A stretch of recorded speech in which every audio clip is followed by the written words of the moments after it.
Onamo Narayana. Welcome back to our reading of the Narada Parivarakshaka. And I totally forgot how to pronounce that right out the door. Oh, lordy. Narada Parivrajaka. There we go. And I'm probably already mispronouncing it because if you watch this channel, you know my Sanskrit is not so good. It's just sort of guesswork. Anyways, when I did that, I was actually looking at a note, so nothing like distracting myself. We are here today with Elephant and Cookie Monster, which might seem funny, but the elephant, Hinduism, and Cookie Monster is food. And this Upanishad, as all the others, is food for your soul. Um, One may also say it's musical too. It's the music of God. There's an excuse from my background. Anyways, today we're going to be starting part 5, and this will be covered in 2 videos. Then Narada asked of the god Brahma, Lord, you have said that renunciation entails ceasing from all activity. Again, you have said that one shall become zealous in the conduct of one stage of life.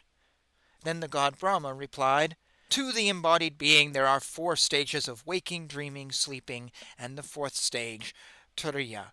Under their influence, people who engage themselves in action, knowledge, and dispassion conform to them in their conduct.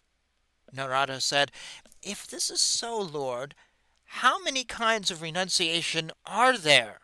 What are the differences in their practice? Pray, please expound to us this completely. The god Brahma agreed and said, If the question is raised, how does conduct differ in the varieties of renunciation? The answer is that renunciation is really one only, that it becomes threefold due to imperfection of knowledge, incapacity, and failure in action. And it attains the 4 stages of renunciation due to dispassion, renunciation due to wisdom, renunciation due to wisdom and dispassion, and renunciation of action. This is how it is. Due to the absence of wicked passion, by indifference to objects of pleasure, and by the influence of good actions done before, one who renounces the world is called the renouncer due to dispassion.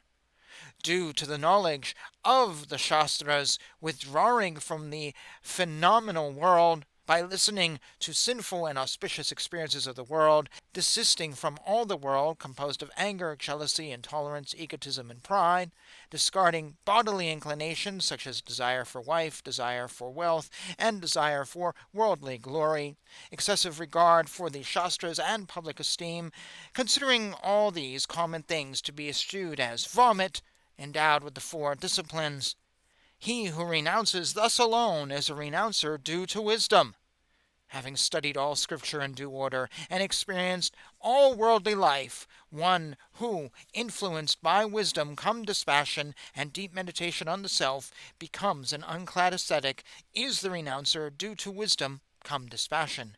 Having completed the course of disciplined studentship in celibacy, becoming a householder, reaching the stage of a forest dweller, he who thereafter renounces the world in accordance with the order of the stages of life, even in the absence of dispassion, is the renouncer of worldly activities. Renouncing the world in celibacy and becoming unclad in renunciation, such is the renouncer due to dispassion. The renouncer due to scriptural learning is the renouncer due to wisdom. The renouncer due to imperfect knowledge is the renouncer of worldly activity. Renunciation of activity is of 2 kinds. Renunciation due to some cause, and renunciation without a cause. The one with cause is the afflicted, and is at the point of death. The causeless is renunciation in the regular order. The afflicted skips over all preliminary ritual acts. It is renunciation at the point of departure of the vital breath. This is the renunciation due to some cause. Hale in body, but convinced that created things are transient, and hence all things such as the body are fit to be abandoned.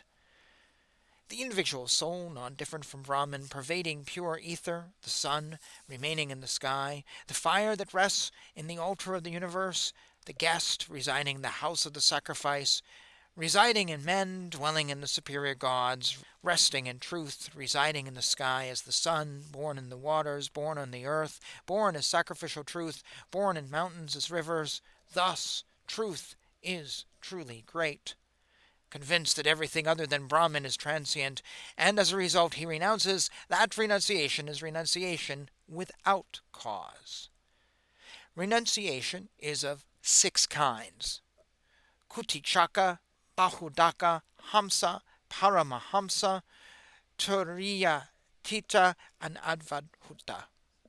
The Kutichaka ascetic wears tuft and sacred thread, carries an emblematic staff and water vessel, puts on a loincloth and patched garment, is devoted to the service of father, mother, and preceptor, has recourse to the assistance of using mantras for the vessel, spade, and sling, is addicted to eating food in one place, puts on the forehead a perpendicular sign of white sandal, and has a threefold emblematic staff.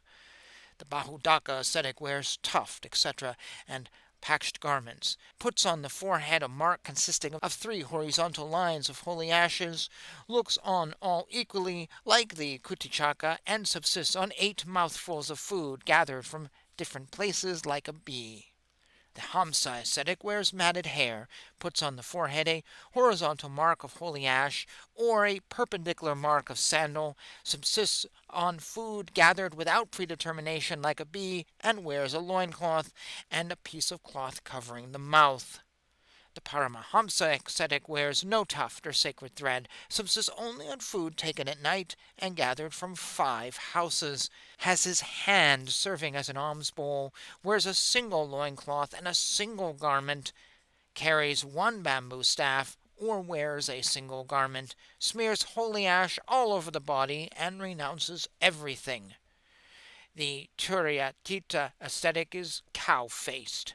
That being, he eats food randomly without using his hands, eats fruits only, or if he takes cooked food, gets it from 3 houses, has his body just alive, is unclad, and has his body as though it were a corpse. The Advadhuta ascetic follows no rules, subsists on food that comes to him, as in the practice of a python, from all classes of people excepting those who are accused or fallen, and is solely devoted to the realization of the self. If one gets in great affliction of bodily infirmities, he shall renounce the world in due order by getting instruction in the Pranava and Mahavakyas from his guru. To the Kutichaka, Bahudaka, and Hamsa ascetics, the method of renunciation of the Kutichakas applies just as renunciation is embraced after completing the stages of Brahmacharya, etc., ending with the 4th stage, namely renunciation. The rule is that the triad of the Paramahamsa has no waistband, loincloth, garment, water vessel, or staff. Their soliciting alms shall be from all classes of people, and they shall be unclad. Even in the stage of renunciation, they may study scripture till they feel fully satisfied, and thereafter discard in the waters the waistband, loincloth, staff, garment, and water vessel. Then, if unclad, there shall not be any vestige of patched garment. They shall neither study nor expound the scripture. There is nothing whatsoever for them worth hearing, other than the pranava, Om. They shall not cultivate any science of logic, not even the verbal authority, the Vedas. He shall not speak much in expounding sacred texts. He shall not stultify by his words the words of the great. He shall not communicate by making signs with his hands, nor shall he use other special means of communication. He shall not speak to the low class of people, women, the fallen, and specially to women in their courses.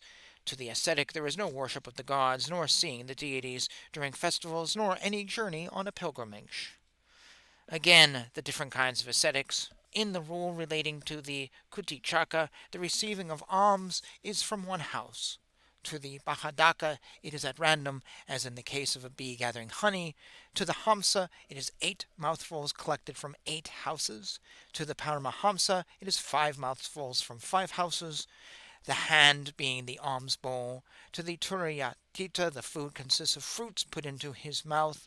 To the Advuta, the food comes to him, as in the case of a python, from all classes of people. The ascetic shall not stay many nights in the same place. He shall not bow to any one. To the Turiyatita and Advuta, none is superior. He who knows not the self, though the eldest, is yet the youngest in wisdom. He shall not swim across a river, nor climb a tree, nor travel in a carriage. He shall not indulge in buying and selling, nor barter, even in the least. He shall not put on airs, nor speak an untruth. There is no duty enjoined on an ascetic. If there is, then he will have to mix with people practicing religious observances, which is undesirable. Hence ascetics have the right only to meditation, etc. The renouncer in an emergency and the Kutikchaka ascetic attain the worlds of Bur and Bavad respectively. The Bahadaka ascetic attains heaven, Svarga. The Hamsa sage attains the highest heaven of Tapaloka. The Paramahamsa reaches the abode of Brahma and truth, Satyaloka. The Turyatita and the Avuta attain final beatitude in the individual self by deeply meditating on the self according to the maxim of the wasp and the worm. Whatever the state one remembers, when discarding the body at death, the same he attains after death. The teaching of the Scripture is never false. Thus, having known the procedure, barring investigation in the nature of the self, the ascetic shall not devote himself to any other practice. As a result of such practice, there is the attainment of the respective worlds. By one endowed with wisdom and dispassion, liberation is attained in himself. Hence, there is no adherence to any other practice. Adherence to any other practice will be useless for attaining final beatitude. To the embodied self, there are the three states of waking, dreaming, and deep sleep. In the waking state, it has the faculty to perceive individuality. In the dreaming state, the subtle essence of light.